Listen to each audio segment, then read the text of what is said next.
Salut tout le monde, alors aujourd'hui je vous parle en fait d'un essai routier que j'ai fait.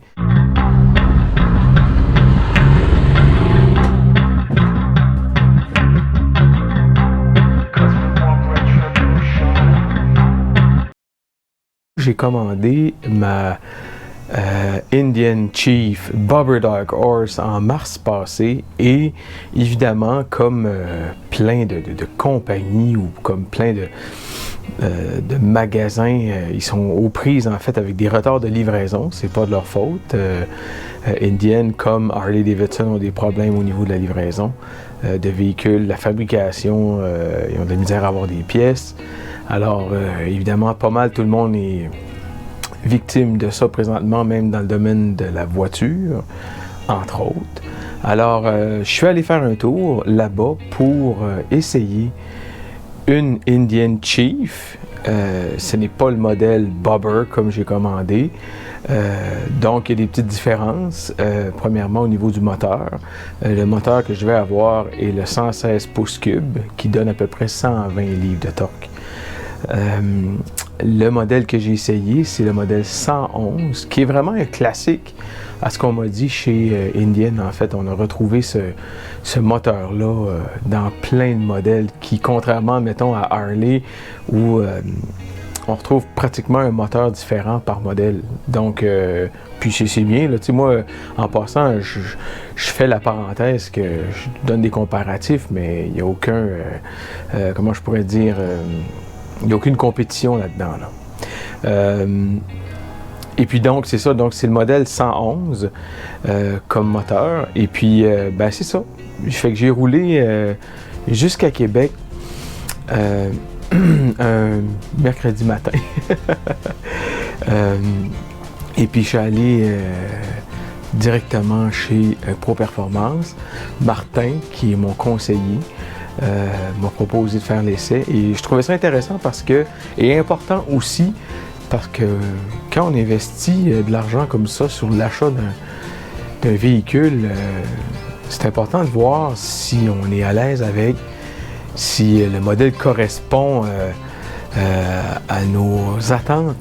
Parce que c'était un peu un coup de dé, ça arrivait bien souvent. Dans mon cas, comme pour ma M90 Suzuki, je l'ai acheté les yeux fermés en fait. Je me suis assis dessus, je l'ai trouvé confortable dans le garage. Mais je suis jamais allé l'essayer. De toute façon, le garage offrait pas les essais. Je crois qu'il y avait de temps en temps, genre la vanne Suzuki qui passait. J'ai été capable d'essayer une M109, genre l'année d'après, après l'achat de ma M90. Parce qu'il y avait une démo ride ce journée-là, mais ça n'arrivait pas tous les années. Donc, ça peut être comme un peu compliqué. Quand Martin m'a offert l'opportunité d'essayer une Chief, j'ai dit oui tout de suite. Donc, c'est ça.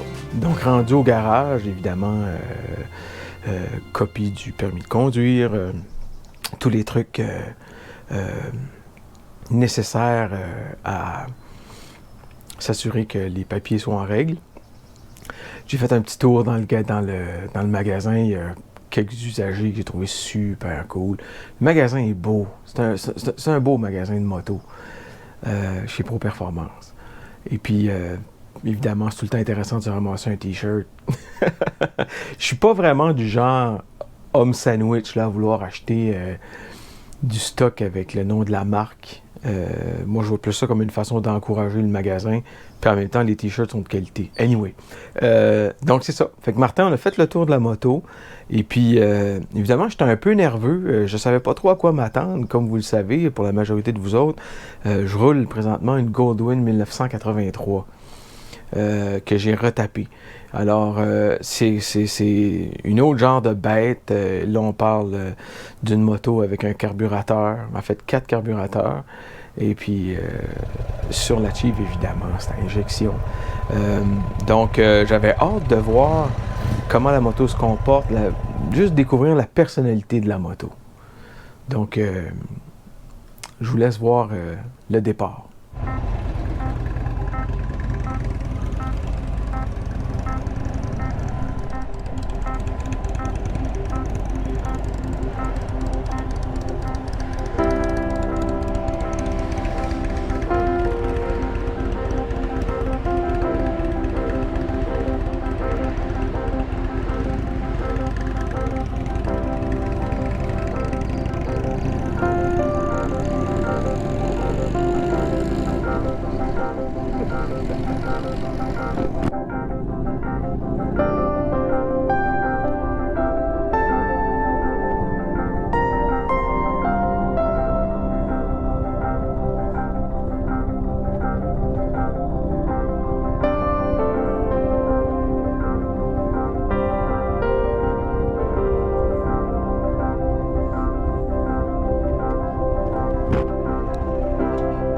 Ben, le moteur, il est vraiment doux, tu sais. Il est pas en train de faire de la crème avec la pinte de lait, là. Non, c'est très linéaire comme moteur. Ben oui, je m'attendais pas à ça.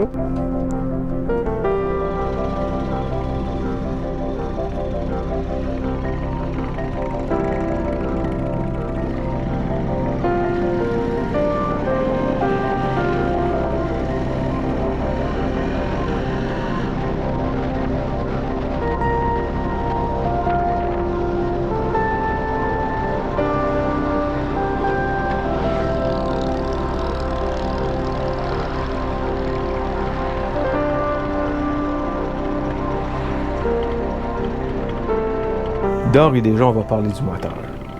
Le moteur est ma plus grande surprise sur cette moto-là. Le Thunderstroke 111, qui se retrouve dans des modèles beaucoup plus gros d'ailleurs. Fait que je me suis dit sur un modèle Chief comme celui-là, avec rien, pas de valise, nu. Je me suis dit ça va servir la cause, puis comme de fait. Donc il y a 3 modes de conduite. Et puis, moi, j'ai utilisé le mode standard pour commencer.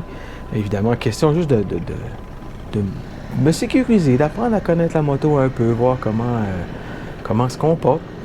Mais c'est une moto qui est très prévisible. C'est pas dans le sens négatif, mais c'est une moto qui est très sécurisante, super facile à conduire, vraiment bien balancée. Sérieux, c'est surprenant.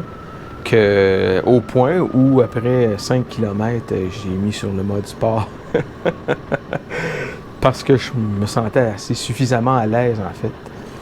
Et puis, après les premiers tours de roue sur le mode sport, j'ai compris pourquoi le monde en parle de cette façon-là.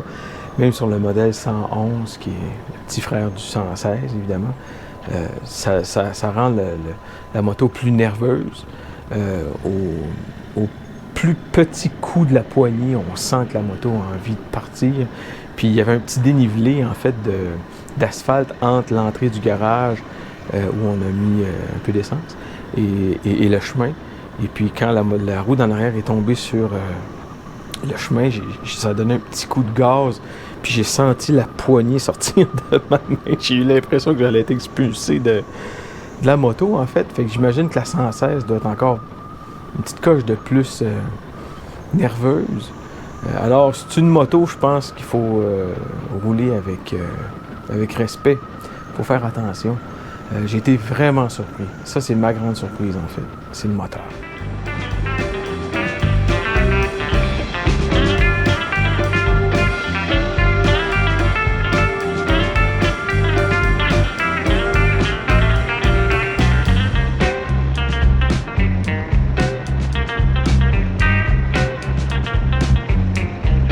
Ce modèle-là n'avait pas le Ride Command de 4 pouces, l'écran digital tactile, mais malgré tout, on retrouve toutes les informations qu'on a besoin.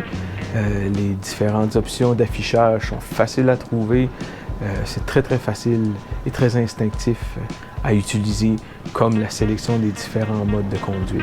Alors pour cette partie-là, c'est A1.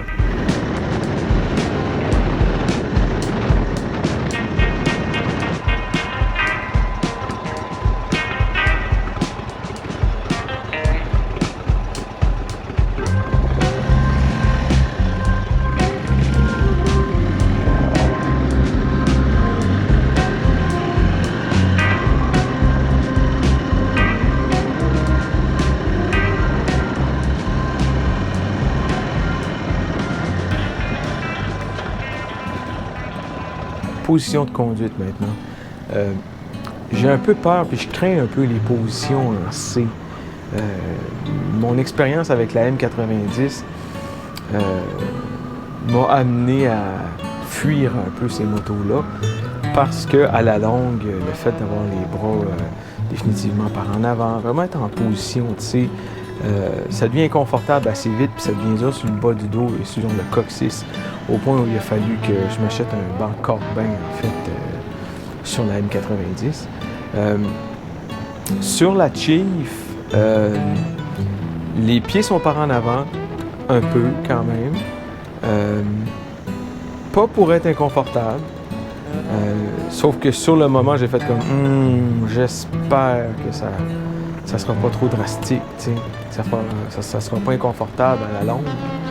Et puis évidemment, ben, les bras, le volant qu'il y a sur la moto, c'est pas le volant original. Donc ça a été un ajout par le magasin. Et ça donne un 2 pouces de plus proche en fait. Donc on est un peu moins poussé par en avant. Ce que j'ai trouvé cool, je trouve que ça ajoute au confort. Au niveau du look, je suis pas sûr, mais au niveau du confort, oui. En fait, le look, je trouve ça cool, mais j'aime le look du volant de l'original. Un peu plus. Et puis, donc, les pieds par en avant, c'était correct. Puis la position du dos aussi, c'était cool aussi. Ce que j'ai trouvé après une demi-heure de route, en fait, c'est que le banc était un peu dur. Là, c'est sûr que là, sur ma Goldwyn, le banc, c'est comme un gros lazy boy, là, on s'entend. Mais un peu dur, le banc. Donc, pour des longues distances, là, je parle d'un 4 heures de route par jour, là. Je pense que ça va être difficile, un peu plus. Donc, je m'attends à peut-être éventuellement commander un autre Corbin, ça se peut. J'ai des bons reviews là-dessus, j'ai lu des bons reviews. Donc, le banc, par contre, ben, pour aller rouler en ville, pour aller faire des tours, aller au travail, ces affaires-là, ça, je suis pas trop inquiet. Ben, je suis pas inquiet pantoute, en fait. Mais c'est ça, il est quand même confortable. Je trouve qu'au niveau du coccyx, c'est cool. Il n'y a pas trop de pression directement sur le coccyx. C'est vraiment sur les fesses, puis à l'intérieur des cuisses, en fait, où je sentais des petits points de pression qui auraient pu devenir tannants à la longue. Mais après 35 minutes, j'ai pas eu mal, mais j'ai senti que l'heure allait être probablement le maximum que j'allais pouvoir rouler avant d'avoir besoin d'un break, puis de m'étirer, puis de marcher un peu. De toute façon, on s'entend qu'après 45 minutes, 1 heure, c'est juste bien de s'arrêter, prendre une pause. Donc, au niveau du confort, au niveau de la suspension, j'ai trouvé ça à mi-chemin entre sec puis mou. Tu sais, là, j'ai trouvé qu'on sent bien l'asphalte sans que ce soit inconfortable. Donc, j'ai l'impression de plus rouler une Volkswagen qu'un GM. La conduite est précise, puis on sent bien l'asphalte. C'est facile de sentir sur quelle surface on roule. C'est super bien, c'est super cool. Il n'y a pas beaucoup de jeu dans la suspension en arrière. Je pense que c'est 2 pouces, me semble.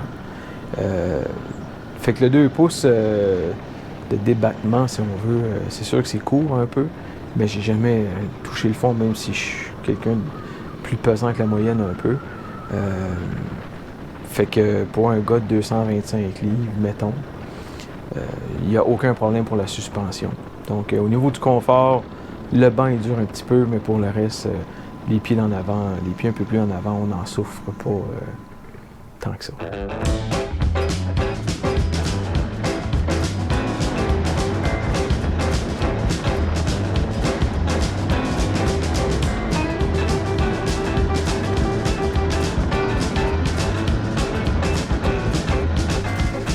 Conduite générale.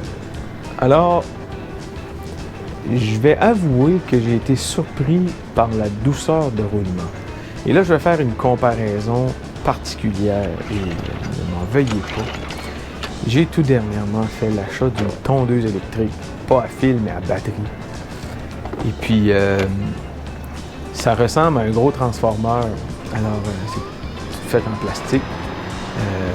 Beaucoup de parties sont faites en plastique. Et puis, donc, elle est plus légère. Et puis, voilà, elle fait pas de bruit. Donc, je suis habitué de passer la tondeuse avec une tondeuse à gaz, avec tout en métal, pesante, qui fait du bruit, qui vibre énormément.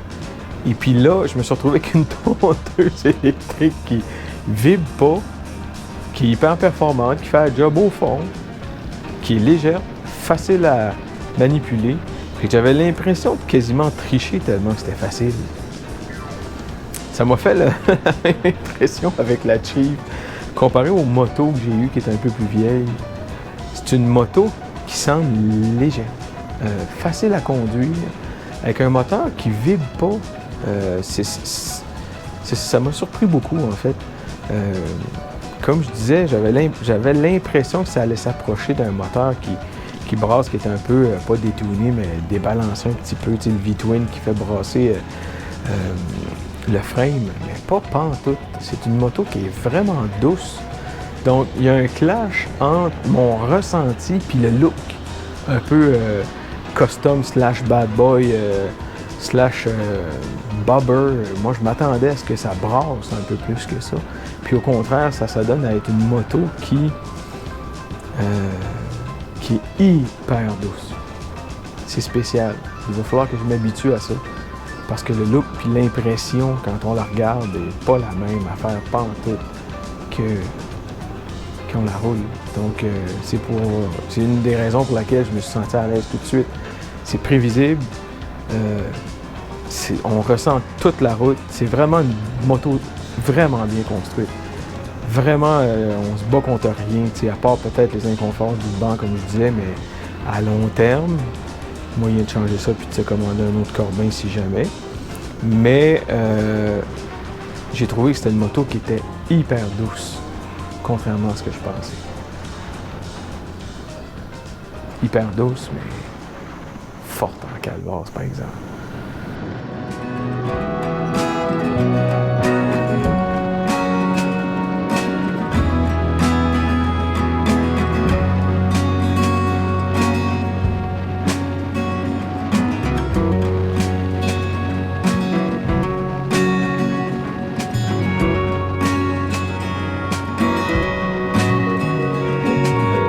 Frein en avant, 4 pistons, un disque seulement. J'avais hâte d'essayer pour voir ce que ça disait, tout ça, vu que c'est juste un disque. Et puis finalement, je me suis pas inquiété, mais je me questionnais pour rien. C'est parfait, ça fonctionne super bien. Frein en arrière, même chose, efficace aussi, il n'y a pas de problème à ce niveau-là.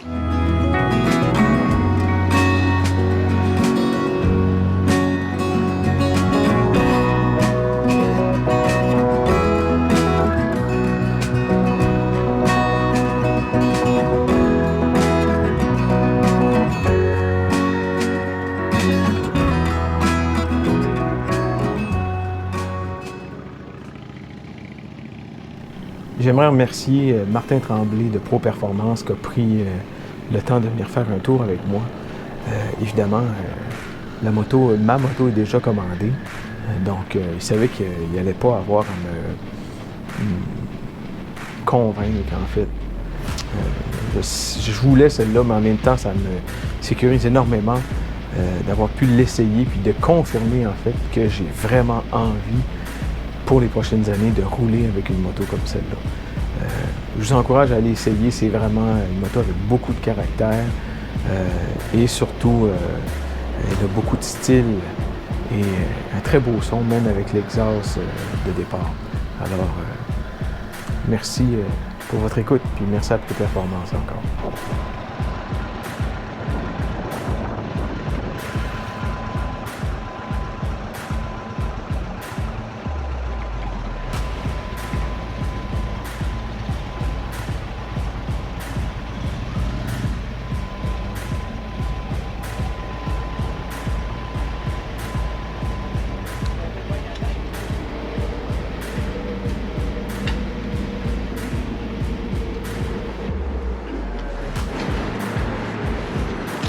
Ouais, mais en tout cas, c'est beaucoup plus fort que ce que je pensais.